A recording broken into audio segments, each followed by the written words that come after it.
परीक्षित का अनशन व्रत और श्री सुखदेव जी का आगमन। परीक्षित ने कहा कि मैंने पवित्र संत के गले में मरा हुआ सांप पहना दिया। मैं अधम हूँ, मेरा उद्धार कीजिए। मैंने सुना है कि पापी को यमदूत मारते पीटते ले जाते हैं। मेरा मरण सुधरे ऐसा कोई उपाय बताएं। मुझे डर लगता है। मैंने मरने की अभी तक कोई तैयारी भी नहीं की है। परीक्षित ने मृत्यु की वेदना का विचार किया। जन्म मरण के दुख के विचार से पाप छूटेगा। उन्होंने ऋषियों से कहा, आप कुछ ऐसा करें कि 7 दिन में मुझे मुक्ति मिल जाए। आसन्न मृत्यु के कर्तव्य आदि मुझे बताइए। समय अधिक नहीं है। ज्ञान की लंबी चौड़ी बातें करेंगे तो समय पूरा हो जाएगा। मुझे ऐसी बातें बताइए और मुझे ऐसा मार्ग बताइए जिससे परमात्मा के चरणों में मैं लीन हो जाऊं। मुझे ऐसी कथा सुनाइए जिससे मेरी मुक्ति हो। ऋषिगण सोचने लगे, हम भी मृत्यु से डरते हैं। अंत समय में प्रभु का नाम होठों पर आना मुश्किल बात है। मात्र 7 ही दिन में राजा को कैसे मुक्ति मिलेगी? यह तो अशक्य ही है। इससे सब ऋषि चुप हो गए। 7 ही दिन में मुक्ति का पाना असंभव सा ही है। मृत्यु के पास का समय अति नाजुक होता है। महाज्ञानियों को भी मृत्यु का डर लगता है। राम नाम जल्दी होठों पर नहीं आता। रामचरितमानस में बाली ने कहा है, जन्म जन्म मुनि जतन कराही, अंत राम कहीं आवत नाही। कोई भी ऋषि राजा को उपदेश देने को तैयार न हुआ। किसी में भी बोलने की हिम्मत ही नहीं थी। परीक्षित सोचते हैं कि समर्थ होने पर भी ये ऋषि मुझे उपदेश क्यों नहीं दे रहे हैं। वे सोचते हैं कि जगत के जीव चाहे मेरा त्याग करें, मैं भगवान का आसरा लूंगा। भगवान नारायण कृपा करेंगे। अब समय अधिक नहीं है। मैं किसकी शरण लूं? मैं अपने परमात्मा की ही शरण लूं। वे तो मेरी उपेक्षा नहीं करेंगे। मैं पापी तो हूँ, किंतु पांडव वंशीय हूँ। अब बिना ईश्वर के मेरा कोई नहीं है।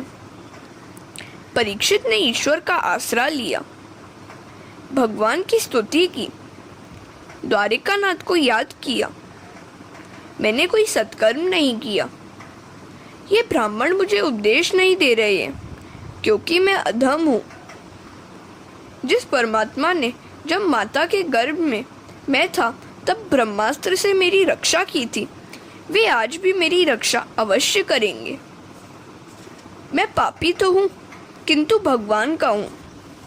नाथ, मैं आपका हूँ। हरे कृष्ण। सुखदेव जी अब भी भगवान की स्तुति कर रहे हैं। हे द्वारिकानाथ, मैं आपकी शरण में आया हूँ। आपने जब मेरा जन्म उजागर किया है तो मेरी मृत्यु भी सुधारी है। परमात्मा ने श्री सुखदेव जी को प्रेरणा दी कि वहां जाओ, शिष्य योग्य है। परीक्षित के जन्म को सुधारने के लिए द्वारिकानाथ स्वयं आए थे, किंतु मुक्ति देने का अधिकार केवल शिव जी का है। इसलिए भगवान शिव जी से कहा। सो भगवान शिव जी के अवतार सुखदेव जी वहां पधारे।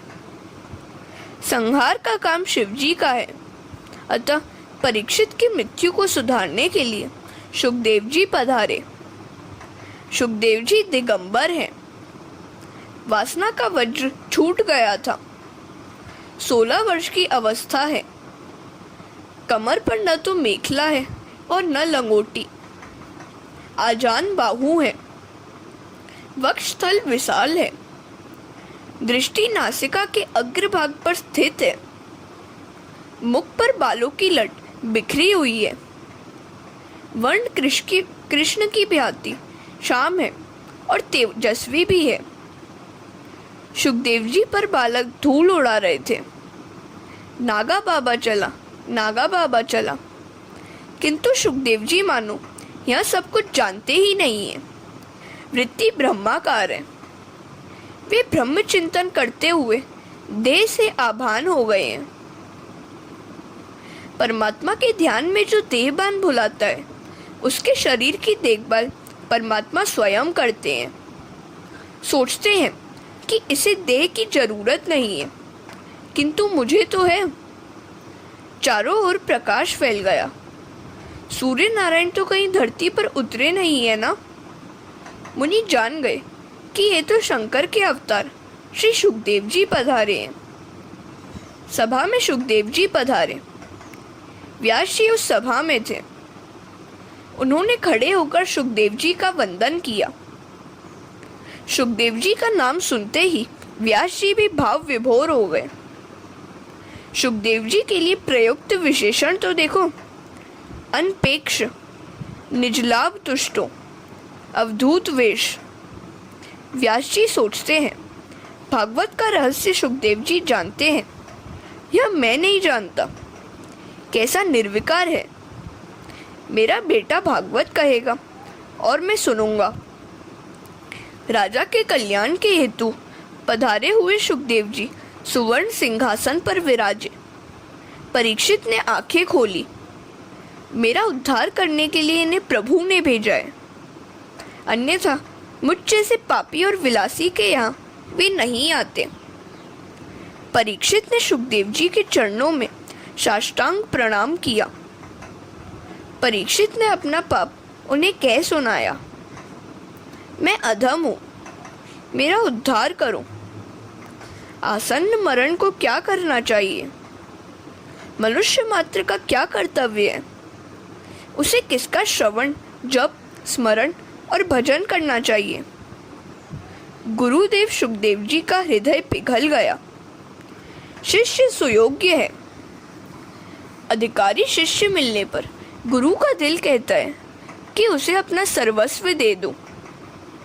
गुरु ब्रह्मनिष्ठ हो और निष्काम भी हो तथा शिष्य प्रभु दर्शन के लिए आतुर हो तो 7 दिवस तो क्या, 7 मिनट में प्रभु दर्शन हो सकते हैं।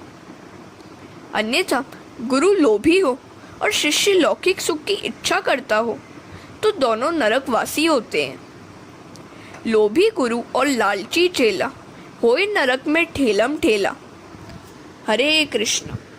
सुखदेव जी परीक्षित को आश्वासन देते हुए कहते हैं, राजन, तू घबराता क्यों है? अभी 7 दिन बाकी हैं। मैं तेरे पाप से कुछ लेने नहीं देने आया हूँ। मैं निरपेक्ष हूँ।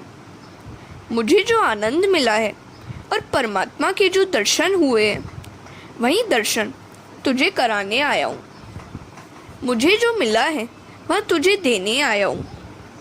मेरे पिताजी भूख लगने पर दिन में एक बार बेर खाते थे, किंतु इस कृष्ण कथा में भजनानंद इतना मिलता है कि मुझे तो बेर भी याद नहीं आते। मेरे पिताजी वस्त्र पहनते थे। प्रभु चिंतन में मेरा वस्त्र कब और कहाँ छूट गया, यह भी मुझे खबर नहीं है। 7 दिन में तुझे मैं कृष्ण दर्शन कराऊंगा। मैं बादरायणी हूँ। कृष्ण आनंद में मस्त होने के बाद बेर खाना भी कहाँ रहा। भगवान बादरायणी। सुखदेव जी का संपूर्ण वर्णन वैराग्य शब्द से व्यक्त हो सकता है। बादरायणी के स्थान पर सुख शब्द का प्रयोग चल सकता था क्या? भागवत में एक भी शब्द का प्रयोग निरर्थक नहीं है। सुखदेव जी के वैराग्य को दिखलाने के लिए ही इसका प्रयोग किया गया है। सुखदेव बादरायण व्यास जी के पुत्र हैं। व्यास जी का तप और वैराग्य कैसा था? व्यास जी सारा दिन जप तप किया करते थे और भूख लगने पर सारे दिन में केवल एक बेर खाते थे। केवल बेर का ही आहार करते थे, अतः वे बादरायण कहलाए। ऐसे बादरायण के सुखदेव जी पुत्र हैं। जिसमें खूब ज्ञान वैराग्य हो वह दूसरे को सुधार सकता है। सुखदेव जी में वे दोनों पूर्णतः थे। आज के सुधारक में त्याग और संयम दिखाई ही नहीं देता। वह दूसरों को क्या सुधारेगा? मनुष्य पहले अपने आप को ही सुधारने का प्रयत्न करे।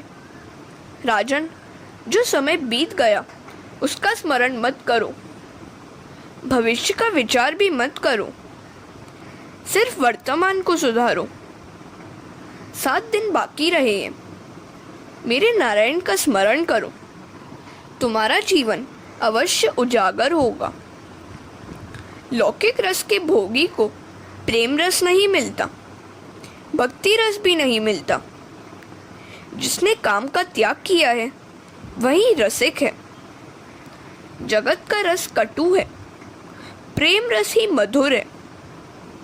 जो इंद्रियों के अधीन होता है उसे काल पकड़ता है। भागवत का वक्ता सुखदेव जी जैसा होना चाहिए। हरे राम राम राम हरे हरे, हरे कृष्ण कृष्ण कृष्ण हरे हरे। प्रथम स्कंद समाप्त।